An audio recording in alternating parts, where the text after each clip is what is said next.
G'day guys, Clint here, just about to record episode number 43 of The Full Landscape with Ricky Ruskin from R&D Irrigation.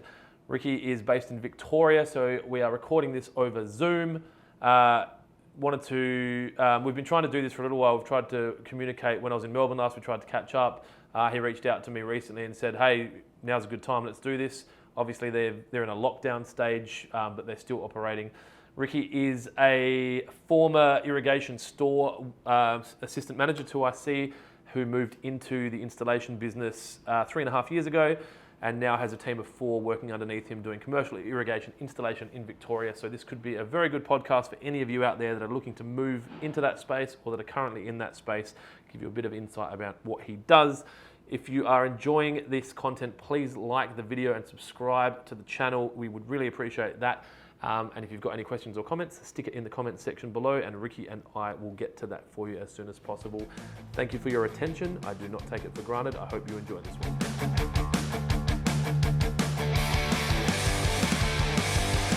All right, sweet man. Well, let's get into it. You're obviously in Victoria and like in another lockdown status at the moment. Is that, how's that going for you? Are you affected by what's going on in a negative at the moment? No, we're able to continue to work because we're not domestic. I think domestic, they've shut down. So anywhere where there's a residence, someone lives there, no work. Yep.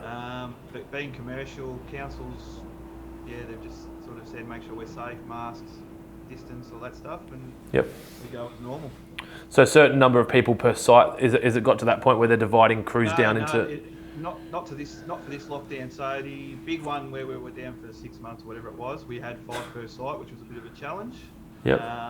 Just being on a commercial site, usually there's 5 or 6 concreters. There's the play equipment guys setting up the play equipment. There's us. We've got 4. It was a bit challenging, but yeah, it's really hard for me to even process what that looks like. We've been so lucky in Adelaide. We had a 3-day lockdown. When was that? November or something? And the weather was glorious. So everyone had, like most business owners, it was leading into Christmas. Everyone was like, oh, wicked. It was actually meant to be 6 days.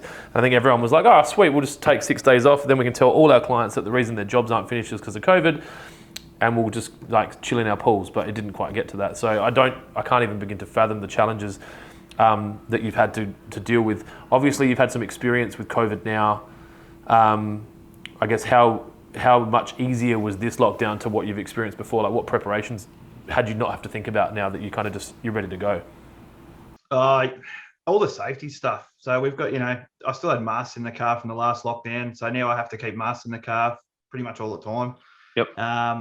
Making sure most of the sites are pretty well equipped, hand sanitizers, things like that. But yep. I think in the line of work that we generally do, which is open space irrigation, it's quite easy for us to keep distance from pretty much everyone. Especially commercial because it's... Yeah, we can keep 5-6 meters apart quite easily. We just end up having to yell at each other, if we need things, but, we get around it.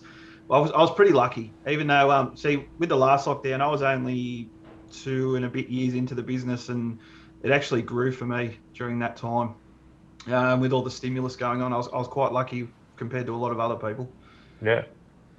So I jumped a bit too far ahead. I tend to do that. So I just want to take you back to, I guess, at the start, just to give a bit of an idea of your background and how you got to the point that you're now, you're the sole proprietor of R&D Irrigation. Yep. Correct? Yep. So if you can just talk to me about your background, go back as far as you want, and then what's kind of led you to the point now where you're a successful irrigation installer in Victoria. I left, so school was no good. I left school, I don't even really think I got a year 10 pass. I left just before the end of year 10. And I was brought up on, you had to basically, if you went to school, you worked. So at the age of 15, I was looking for an apprenticeship. I wanted to be a landscaper. That's what I wanted to do. But being that I didn't have a license, it was pretty much impossible. So I fell into, I did mechanics, so I'm a qualified mechanic. Did that for pretty much just the amount of time that the apprenticeship went for, and then found my way into landscaping. Did that for 3 or 4 years. then worked at Reece Irrigation for another 5 or 6 years, and that sort of led me into where I am now. So started off just having people come in, can you recommend someone to install this, things like that. And everyone we dealt with as customers, they were landscapers. Irrigation, they weren't real fond of it. They did it, but they weren't pushing it. They weren't, I don't know if it's uneducated on it or just, they just didn't like it. So I started doing little things on the side, which I can say now because I don't work at Reece anymore because that was a big no-no. And it just sort of grew from there. A few customers found out I was doing it, and instead of carrying on about it, they actually gave me work for the weekends, and it just got to the point where it was 7 days a week, and the wife said it's either do it all full time or give it away. So, so was it impacting your home life? No, not necessarily. It just wasn't home. Just I was working 5.5 days with Reece, and then the other 1.5 days I was doing irrigation. So what was your position at Reece? Were you in a management position? Yeah, I was 2IC. So I was sort of looking after some bigger clients for them, and it kind of just snowballed from there. And to be honest, without Reece, there's no way I could have grown it as much as I have in the time frame I have. They give me a lot of leads and things. What do you miss about Reece, about working behind a counter and irrigation shop? If anything, it doesn't have to be anything. When I first started the business, obviously a steady income is always nice, instead of being a spasmodic income. But I don't dislike my time at Reece. It definitely grew me in my sales, which has helped me again in this. I'm pretty good. I'm pretty good at talking shit, so I can make stuff up and make it sound like I know what I'm doing. But and which is what sales is 101. There's not. I think I just gained from Reece. I didn't lose. I don't miss anything. I just gained. Yep. So there's no burning desire to get back underneath a roof and not be out in the elements. Look, that thought as a business owner, and I'm pretty sure everyone who's a business owner has this thought. Probably once a month they go, "Why do I do this?" The stresses, all the different stresses that come on board. But no, look, it's to the point now where I'm happy. I like doing what I do. I wake up and I don't dread it. I just get into it, and I love to see the growth.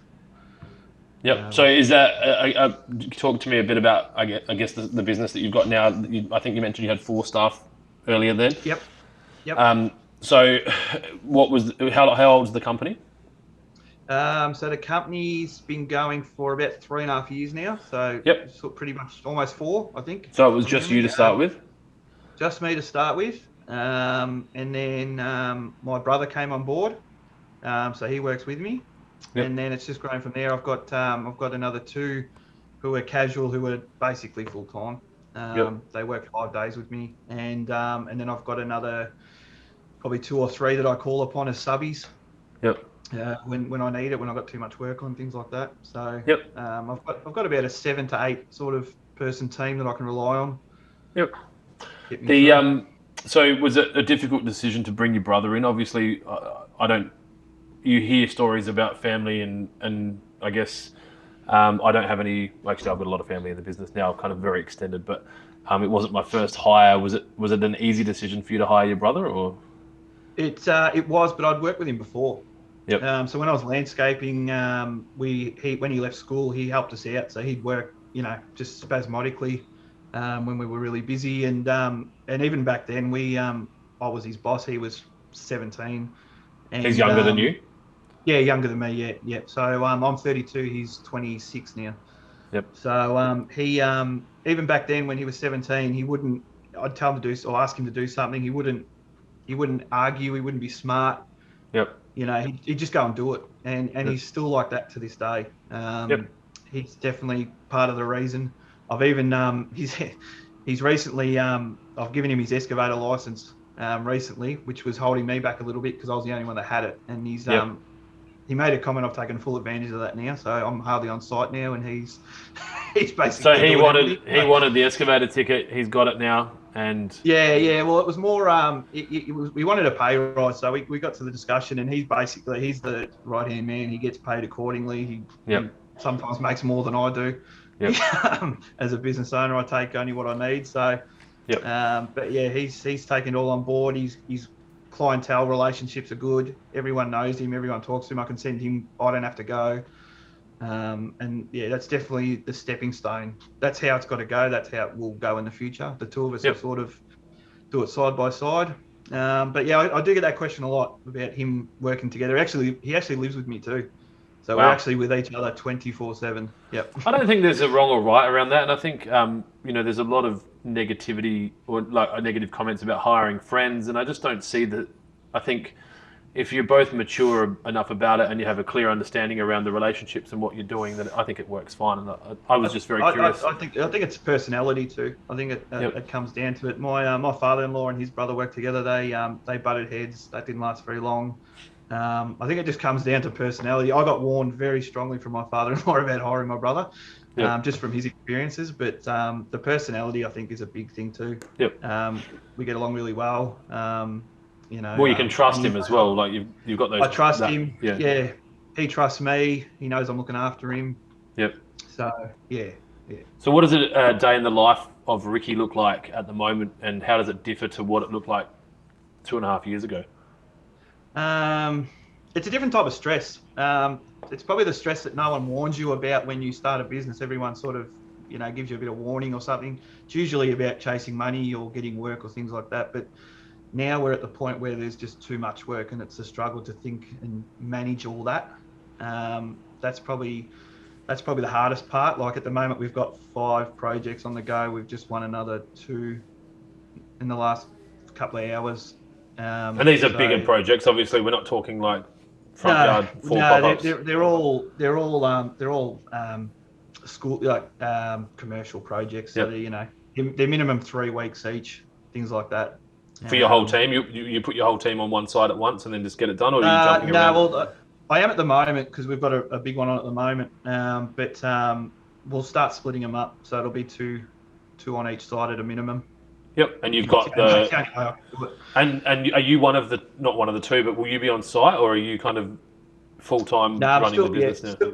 Still on site. I'm very big on. I feel I've got to put my dues in before I get to that point. You're not there yet. No. I mean, I could if everyone wants to just work and not actually get on the tools and things like that. But I think you've got to put your years in and get the respect of everyone to say, yeah, well, I did all that for so long before you start asking people to do that for you. Yep. So I do have a bit of a plan. Like the goal sort of would be maybe I always said I'd do 10 years on the tools. So most of the guys in the industry down here are 40 plus and their backs are killing them, and they're so I thought if I get to 40 and then I can start scaling back a little bit and do a bit more business related. More so. Do you have a relationship with the other contractors? Like, I don't understand the Melbourne scene too much. Obviously, I've only spoken to a few people recently. Is there a kind of a camaraderie there, or is it very much everyone's in their own lane and no one really talks to each other? Like, obviously, No, definitely a camaraderie. I deal with, when I first started, I actually I subbed for about 4 or 5 different guys around Melbourne just to gauge as much information as I could, how people did it, how they differences, what they liked and didn't like. So there's 2 or 3 guys that I work in closely with. I'll ring them up and say, hey, I've got a job, can you sort this one out? Or they'll do the same for me. Or there's a bit of a trust level there that we're going to do the same quality that we expect from ourselves. So you can confidently refer. Yeah, I'm not like that. I try not to be. I try not to be like, oh, you're the competition. I don't want to talk to you. I don't want you to know what I'm doing. You get nowhere, especially starting up. Like these guys help me out. I borrow their tools, fusion welders, things like that before I bought one. They borrow tools from me that they don't have. There's just no need for it. I don't think there's enough work around. On that, obviously, South Australia, we've experienced from what I can tell, similar growth in all industries, landscaping, irrigation, construction. There's that much government money in the system. There's no timber, the concrete slabs aren't going down. Are you looking for more staff and having trouble recruiting, or are you kind of happily stable with the number that you've got at the moment? I think for the moment I'm happy. I don't think as you're well aware, the more staff you have, the more problems you generally incur for yourself. I think I'm happy just on the balance where I am at the moment. But again, I have a really big problem with saying no to work. So it kind of puts me in a position where I do need these subbies to come on and help and things like that. So never say never, but I think 4 is my magic number. I think. Yep. I think if you talk to enough people, you'll find, I don't know how it graphs, but once you get to a certain number of staff, you're not making any more money and you're just basically satisfying more clients, stressing yourself out more, and then breaking, I guess, effectively making the same amount of money, unless you grow to 50, 60, 80, 100 staff and you've got infrastructure. Yeah, which I don't think in the irrigation space as an installer that could ever happen. I couldn't see anyone having that kind of employment. You know, I think most guys in Melbourne that I know of have a maximum of 4. There are a couple of guys who have had more, and like you said, stresses them out. There's more problems. You're not actually making any more money. You're being a nice guy, employing people, but you're not actually getting anywhere. So, I think where I'm at's fine. I think 4 is where it's at, and then having a couple of subbies that you can trust that you can call on. Are you doing all your own admin, or have you got external? So admin, I do myself in terms of paying the guys, things like that. I've recently got onto I've got an accountant now, which I didn't have for the first few years because I just couldn't justify the cost of a accountant to run your business. But now it's paid itself off now already. They're an external, so they're a contractor that just helps you with bookkeeping and external. Yeah, external. So they do all that for me. So we've recently changed in the last 6 months to a company, so no sole trader anymore. So we're proprietary limited now. So they've organised all that. They've done all that for me. As you know, they're on call 24. Pretty much 24/7. I can ring them. And, even the contacts they have helped me out getting procedures in place because we're in our company. We've got to have employment contracts, which I should have probably had when I was a sole trader anyway. But getting it all so it's done at least, properly. He's sorted all that out for me. Do you have a warehouse, or are you operating from home? No, so we got a factory at the start of the year, so which was actually a godsend because you don't realise I was working at home, and you don't realise how much work you take home with you when you're at work, and you're at home and it's still work. It's a lot. Having it separate is a godsend. It just takes it all off your mind. I think it changes things. I mean, I don't think as a business owner you ever truly turn off. I had a guy tell me, I can't remember who it was, but we had lunch and he said about he saw this coach and they made him put this like red dot on the door at home and then a green dot on the door inside the door. So when he got home, he had to press the red dot. This is just obviously a subconscious psychological thing. And he would then pause, like that would be stopping work. So he's like stopping work and going inside. And then when he goes to work, he turns that button back on. Now, I'm very unwilling to do that. And I'm happy that if I'm awake, I'm thinking about work.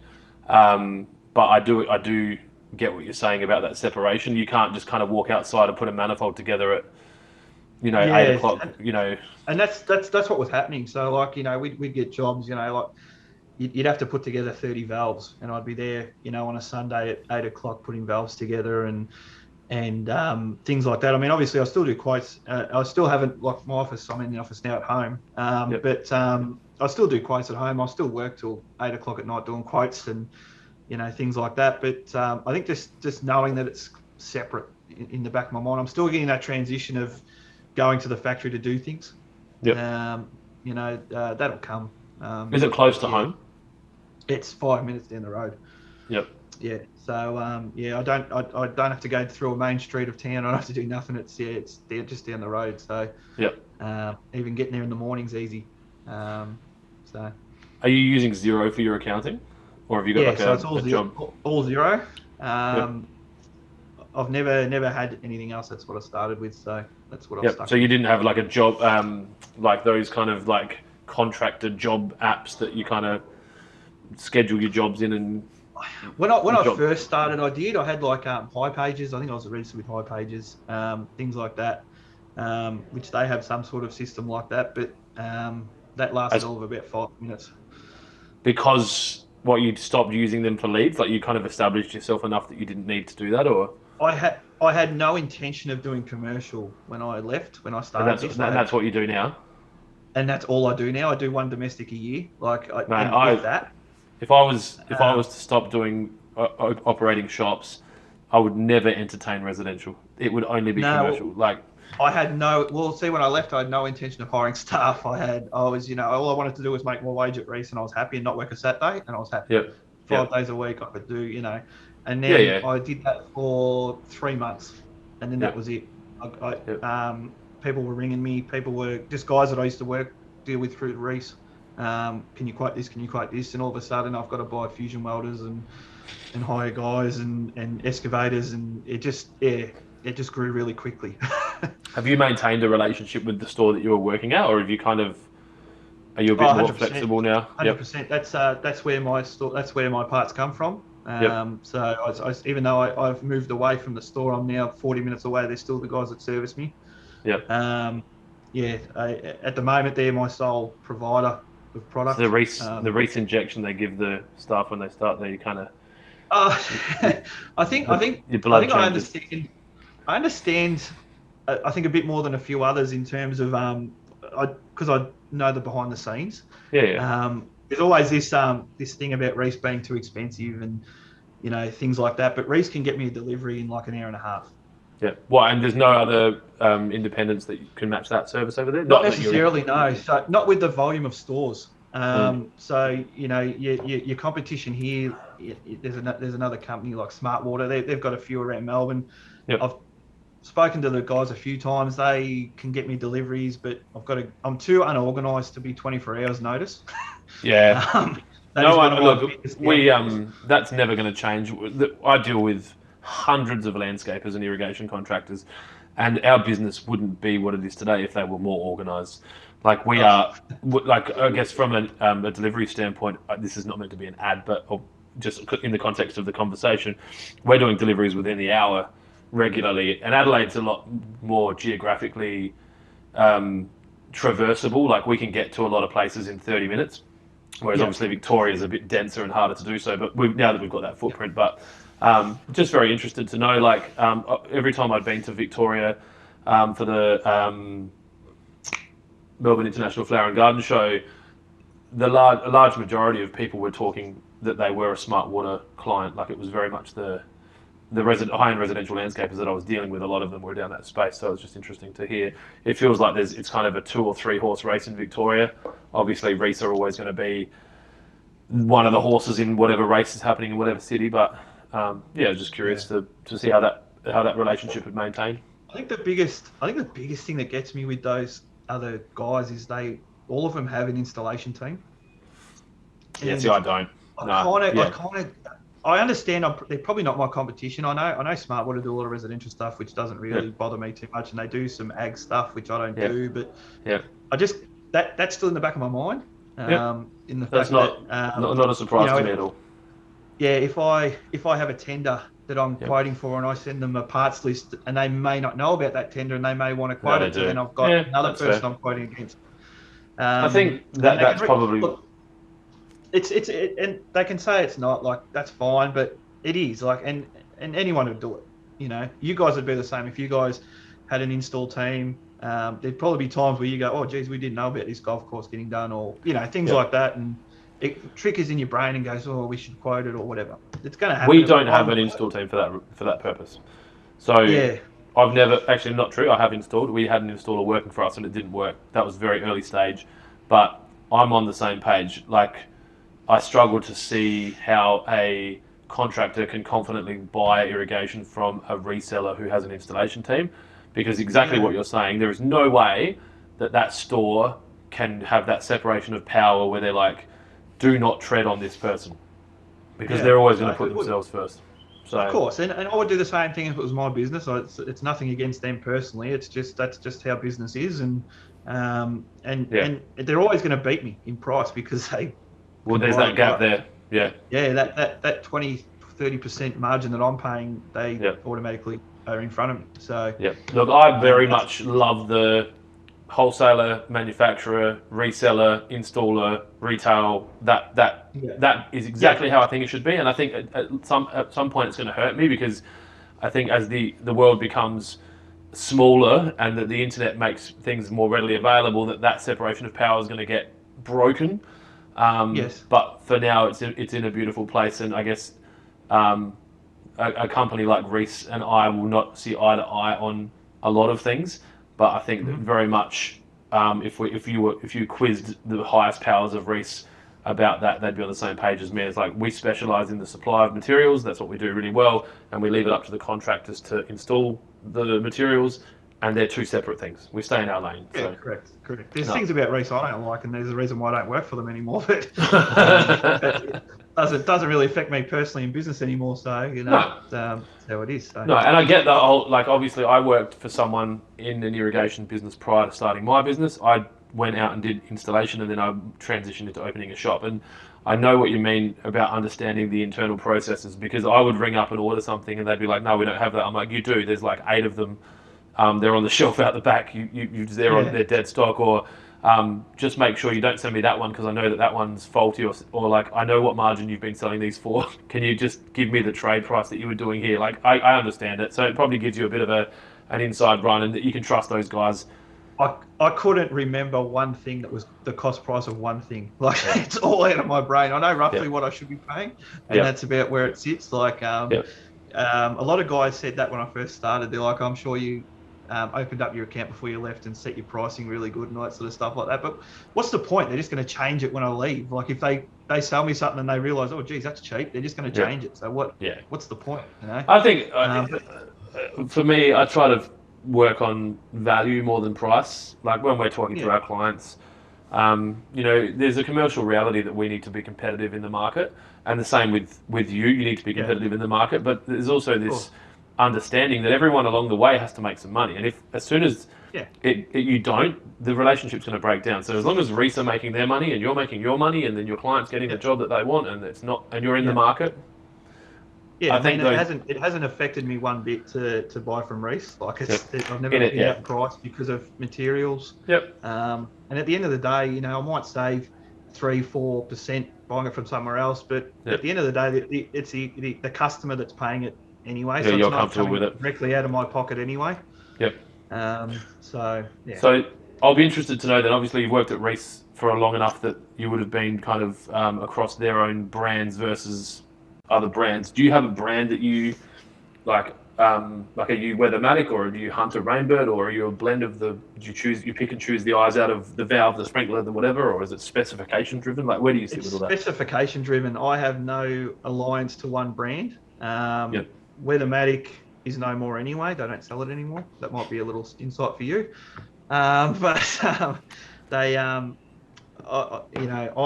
I have this conversation a lot with the reps, because obviously I know them all from my Reece days, and I have no alliance to any of them. They all treat me as good as the other, and it's just what's specified. It's too hard in the commercial side to specify anything. Your domestic guys, obviously, they get to pick whatever they want. They can put Rainbird in, they can put Hunter, Toro, whatever. But with me, it's the designer's choice. I keep telling them they try and chase me, and they really need to chase the designers, because I've got, I just have to pay whatever I'm told. And even if you did want to try and change the specification, it's going to take more time than it's worth for you, and there's no benefit to you to change. I actually see it a different way. I see it in the way of, I know guys who are Rainbird, they bleed green. Like, they are Rainbird through and through, and there's nothing wrong with Rainbird at all. I love their products, but I'd rather be I'd rather know how to do every bit of technical for every brand. It gives you diversity. Yeah, that's right. Like, if I have a problem with a Hunter controller, that I'll know straight away. I know what that is. It's this, or if I need to program something. A lot of guys might not know how to program a Toro Sentinel controller, but I can, even though I don't think you're going to need to know how to do that for much longer, but won't so much. But things like that, and I like to be across all of it and be competent enough to say, yep, I can install Hunter, I can install Rainbird, I know how to use their online systems, so on and so forth. So So growing up, what was the plan? Like obviously you talked before about you and school weren't great. What was the goal when you finally got out of school? Did you have a job in mind, or it was just stay alive and It earn some was money? just I got told if I left school, I'm straight to work, and if I don't have a job by the time the school started back up, I go back to school. So cars has always been a hobby, so Yep. that's the path I went down, which was silly because you don't turn your hobby into work because then it just ruins everything for you. So so I got out of it pretty much once I finished the apprenticeship, but I had no plans. No, I have no desire. My family aren't business owners. None of us are. No one in my family's. They're just your normal people that work every day that will probably end up retiring at 80 because they need to work that long. Yeah. So yeah, for me, it's just I think seeing as I'm getting older, obviously having enough money to do the things I want to do when I retire is basically the goal. So as long as I get there, I'm happy. I don't have any goals to take over the whole industry, and I'm just happy to be the little guy that's in the background that just has enough to keep the family happy and fed. I was going to say, that wasn't directed at me, was it? The guy that wants to take over? No. Because it's fine if it is. No. I have seen you. I have seen a few times you've said that, but that was not directed at you at all. I've got some very lofty ambitions. It keeps me busy. Look, I'd love to. There's a few things in the works in terms of growth, in terms of interstate that could possibly be happening in the next year or two. But I'll never be. I'll never have billboards. I'll never. It just won't happen for me. So you work away quietly at it. You want to work away quietly at it. Yeah. I'll never own a Ferrari. I'll never. I'm not that flashy. So I'm just happy to get the work and make sure everyone's happy. All my employees are paid and I can live, So what does the next 5 years look like? Obviously, if you're not going to grow from a staff standpoint, like are you trying to, get some property under your belt, or? I think the accountant's pretty big on that. He's self-managed super, so we need to get the factory only lease, so we need to buy a factory. We need to, obviously rent it back to the company. Things like that. He's pretty big on that, being self-managed. For me, it's just I'm sort of at I'm almost at that point where it's just cruisy now. Like the business kind of just keeps flowing. I've gotten over that hump, and that's just if I can stay there and in another 10 years and still have the same attitude that I have now, I'm happy. Sorry, someone just came in. That's fine. So I guess you've had a bit of time now. And you've got a bit of experience. Would there be anything that, obviously, you being I don't know if you were a delinquent at school or if you were getting in trouble, but I didn't turn up to school enough to be a delinquent. Yeah. Okay. Good. Yeah. What would you? I guess would 32-year-old Ricky go back and tell 15-year-old Ricky now? Like, what have you learned that you would have that you'd go back and tell a younger self? And I guess the reason I ask. The podcast design, like the idea behind this is that I get to highlight you to the world and tell your story, because there's probably 20 people in Australia that are in the same position as you that will really benefit from this. And then obviously there might be another 20 that are 5 years behind you that are thinking I might do this one day. So I guess, what would you go back and tell yourself? I probably wouldn't change too much. I think I'm the person I am because of all the issues or the stupid decisions I've made in the past. Yep. It kind of has got me to this point. Obviously, you wouldn't want to do those stupid decisions because financially and things like that, I'd be a bit better instead of wasting my money when I was younger. But there's probably nothing. If I could say anything to any guys out there that are thinking of doing something like this, of starting a business, I say just go for it. Like, I was I was the one who was a bit, I'll just go back to Reece. I'll give up the irrigation just because of the unknown, I think. Starting in an industry from scratch, it's a hard thing. So, but I'm so glad that, I did. I just took the leap and it's funny how it just sort of rolls on.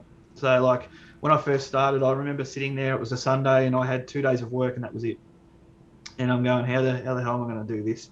And by Monday I was booked out for 2 weeks. It just seems Why? Like, work out. what did you do that? Was it just luck? I wish I could say I was a marketing genius and social media got it for me and all this sort of stuff. It was literally just people who I'd dealt with at Reece. They're just word of mouth. I'm pretty easygoing. I get along with everyone. So I think a lot of guys saw that in me when I was serving them at behind the counter, and they found out I'd left and that I was doing my own thing. And I think the other thing was I wasn't afraid to just do random stuff. Like I didn't just do irrigation when I started. I was doing turf laying. I was building retaining walls, just whatever I had to do just to get me going. Yep. And then from there it's just grown. I think that's a really important thing to point out to any young business owners, or when I say young, I mean young in business, that in the early stages you kind of just have to say yes to everything until you've earned the right to start like getting pointed around what you do. And I think if you get too precious about I don't do that, it's a fast track to not earning money. Now, it sounds like you're now the other side of it, where you probably haven't reined it in enough, and you're saying yes to things still that you probably aren't in line with your highest values, or that aren't, the perfect for your business. And that's just going to come with experience. Because I would imagine in 5 years from now, if I spoke to you about it, you'd be like, dude, I'm like, no. And we know exactly what we want, and we're really clear about it. I remember I was working on a job. I was helping out another irrigator in Tasmania. We did UTAS Stadium, and we're in this. So it's a big high-end commercial AFL job, and I remember being there, and the guys that were doing the turf and the ground preparation, they were getting held up by the civil contractor, and I remember just him walking up and just spraying the guys that were paying him, but they just have that name that they can do that. They can say you're a fucking idiot, whatever, things like that. And I just thought to myself, I just want to get to that point in my career where I've got that much, my name's good enough where I can just say, no, I'm leaving. I'm doing it this way. This is how I'm doing it, or else I'm going.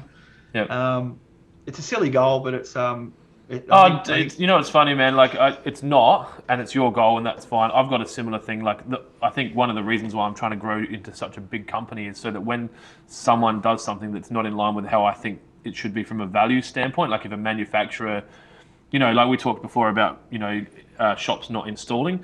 I don't think that manufacturers should be selling direct to installers.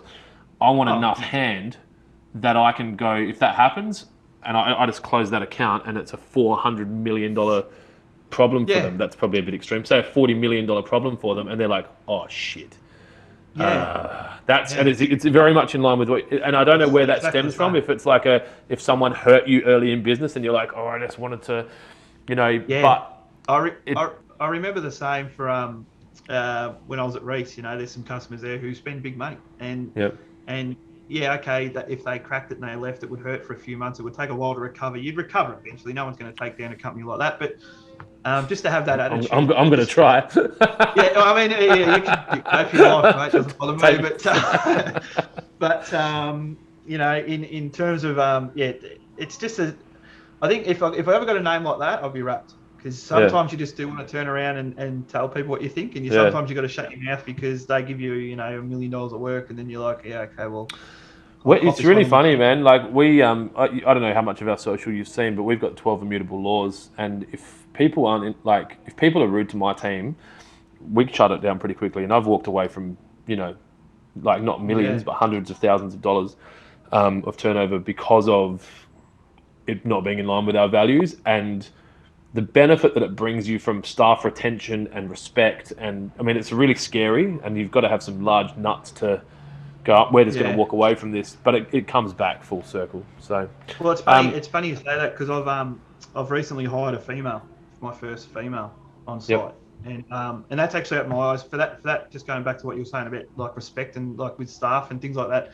It's opened my eyes a lot to how people speak about other people. Like, especially in a trade environment. Like I've been in a trade. I went through my apprentice years where I was getting bullied and I can imagine whatever. Mechanic, just like the tricks that you'd play on each other and Yeah, like they call it bullying now. I used to just brush off my shoulder, but Yeah. that's just how I was brought up. But Yep. hiring a female and having that in that industry has really opened my eyes in terms of I've had to, have a conversation with a few people about things that they've said, and it's not directed at. It's just the way they say it, things like that. It's something that if they said it to a guy, you wouldn't even think about it, but it's said to a girl. But it would still be. You would still argue that it's inappropriate for them to say it to a guy. It's just.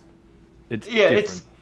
And I fully support the girls getting into the workforce, and like I said, I wouldn't hire one if I didn't. So she's great. She gets in and gets it done, but it's just it has opened my eyes up to that side of it, and yeah.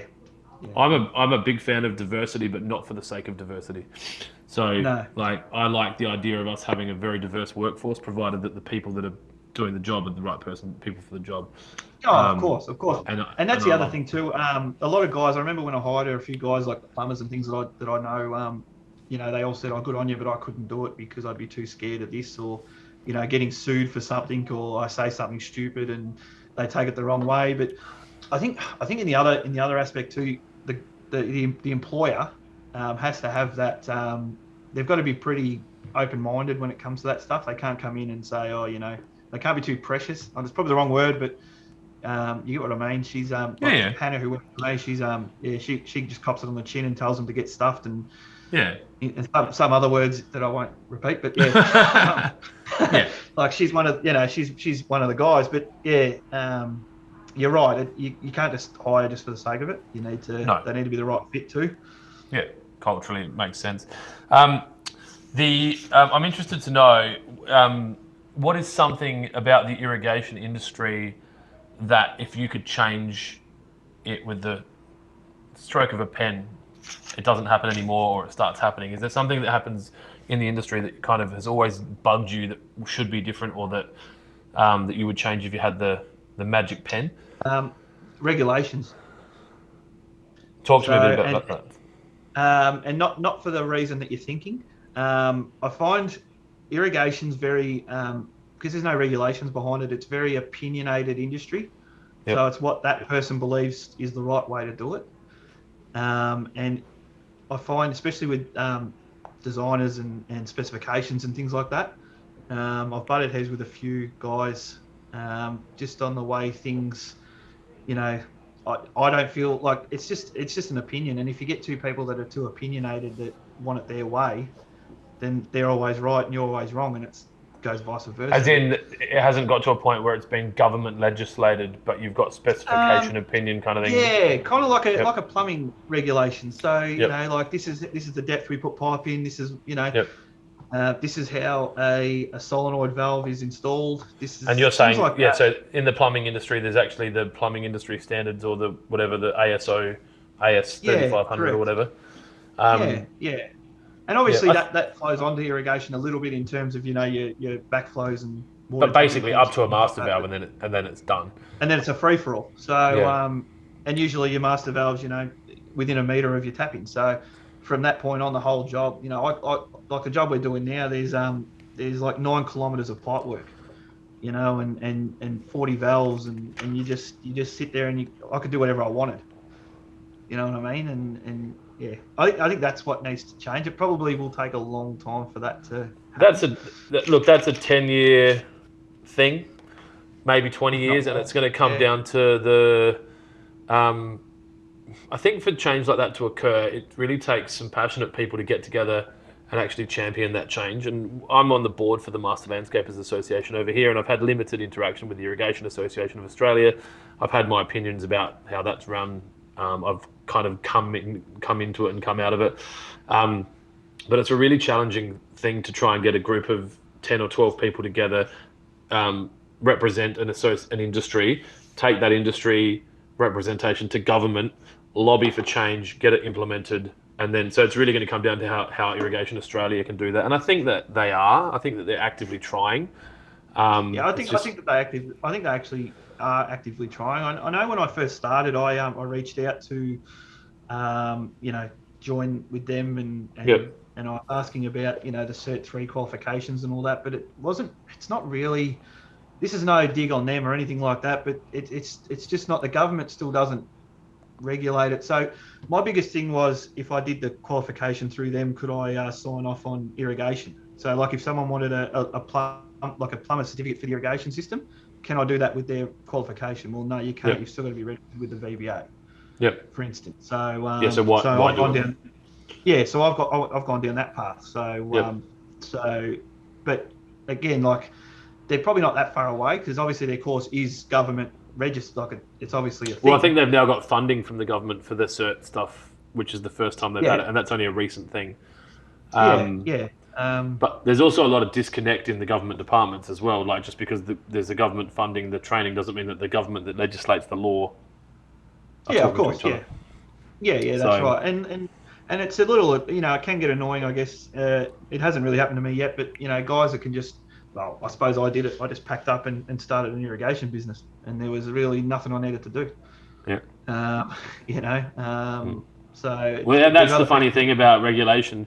You get guys like you that started your business deregulated, and then you get to the point where you've got this castle that you want to protect, and then you're like, let's regulate, and then you kind of, you almost not kind of thinking back to the person that you once were, and like going, hang on a second, like, and I think I'm seeing it here. We had an issue with someone trying to push that agenda of enforcing regulation from punishment rather than sweetness. And I talked recently about using honey versus vinegar with trying to get people to do things.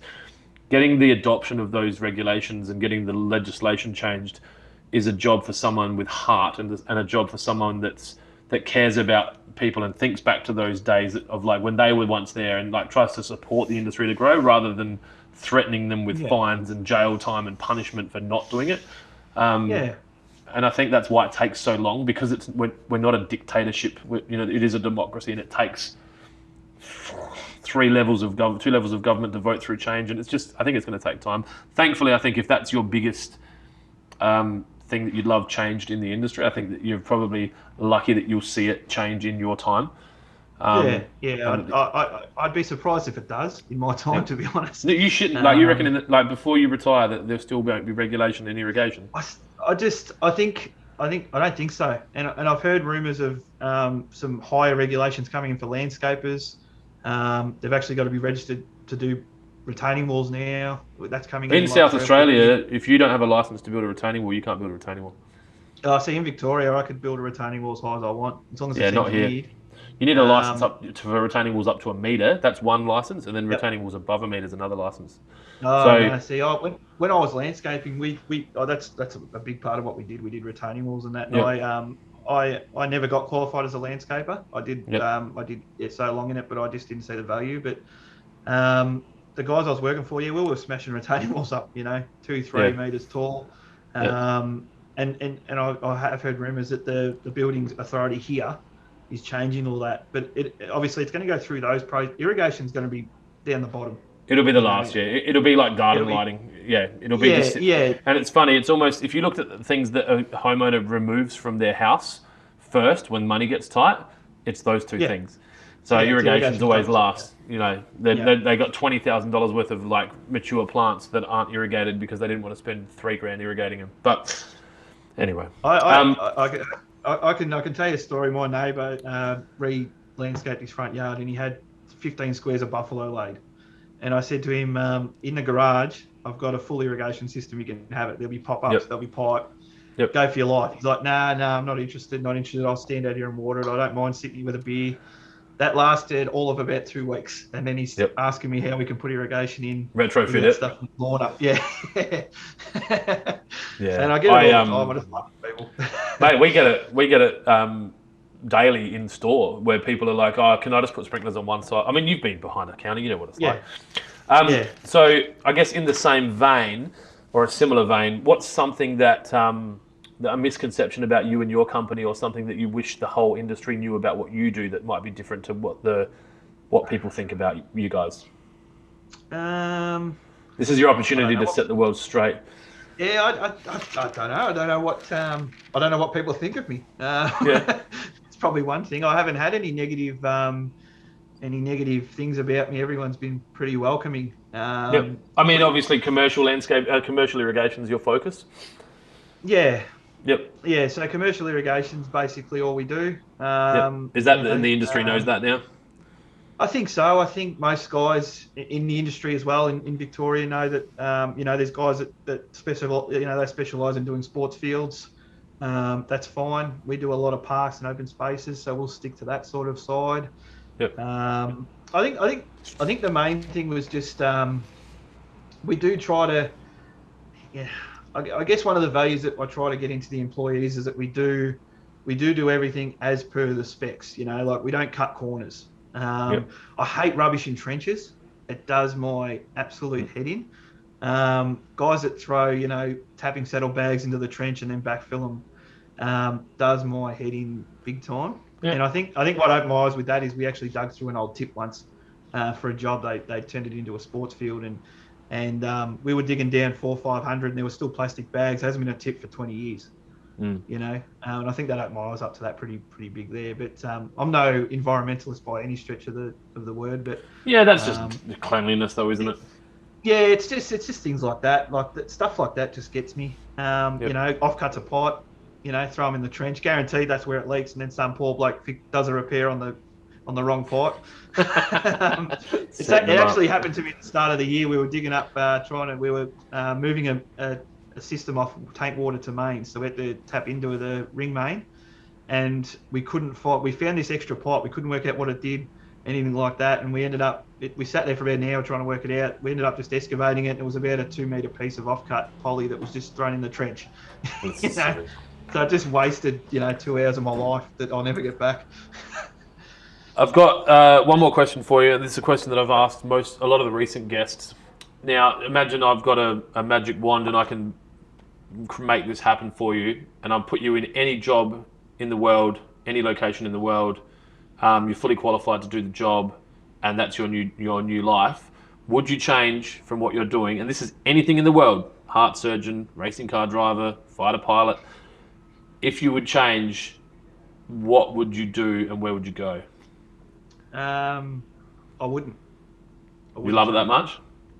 I'm still in that honeymoon period of the business, I think. Yep. I don't know if it'll ever change, but I don't get up in the morning dreading getting up. I've got a great team. We work well together. Everyone we work for or with, site supervisors, everyone like that. We get along all well. We all send each other text messages, joking around and carrying on. So I don't think I'd change it. Well, that's awesome, man. I think it's good when you can wake up and just go do what you love doing. And I mean, I'm lucky; I get to play every day. I love what I do, and I get that. Even the days of you sit there, you're stressed out. You've got, jobs that are going over, and you're running your bank account's draining as quick as it's coming in, and you're sitting there worrying about it. You're stressed for those 10 minutes, and then 24 hours later, I think it makes you stronger. I think it makes me better. Actually, one question I will ask you before I let you go: how close have you been to going back to work at Reece at all? Have you ever been really close to packing it in, even early days? You didn't get close? No. Okay. No. I'm very big on not burning bridges in terms of when you leave a company. You never burn a bridge for that reason. But I couldn't bring myself to go back, because a lot of people at Reece had no faith in me to do good out of this. So it was a pride thing. Yeah, it was more of a pride thing. A lot of customers who I deal with now made sly comments and things like that. Old mate thinks that he can come out from behind the counter and do this. It's not that easy. Yeah. I've been doing this for 15 years, all this sort of stuff, and those guys are one of the guys that I give work to, and they give work to me now. So it's been good, and even my old manager who said it, he admitted that he didn't think that it would last very long. And thought I'd be back. And now you're one of their best customers, no doubt. Yeah, well, I think between two of us now, I think we do like half of their turnover for the store. So between me and them, so yeah, we're getting up there. So even I think I even have my feelings that even higher up at Reece, they thought I'd be back. Yeah. Mate, if you're going to lose a staff member and gain a customer, it's probably not the worst situation. It's not the worst thing in the world, no. If people want to get in touch with you about quoting or doing commercial work, or if there's anyone that's watched this that thinks they'd like to work for you, what's the best way to get in touch with you? Obviously, I know you're on Instagram. Is there email, Is your website? Like, all the details are on the all the details are on the Instagram.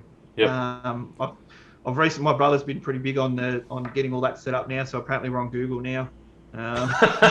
Thanks, bro. Apparently you can Google R&D now. It'll take you to where our factory is and things like that. So, and the website, he's doing the website. So that's all coming. But Instagram's going to be the best place. Sounds like there's a good reason for that young man to be getting paid more than you sometimes. Yeah, look, yeah, sometimes. Sometimes.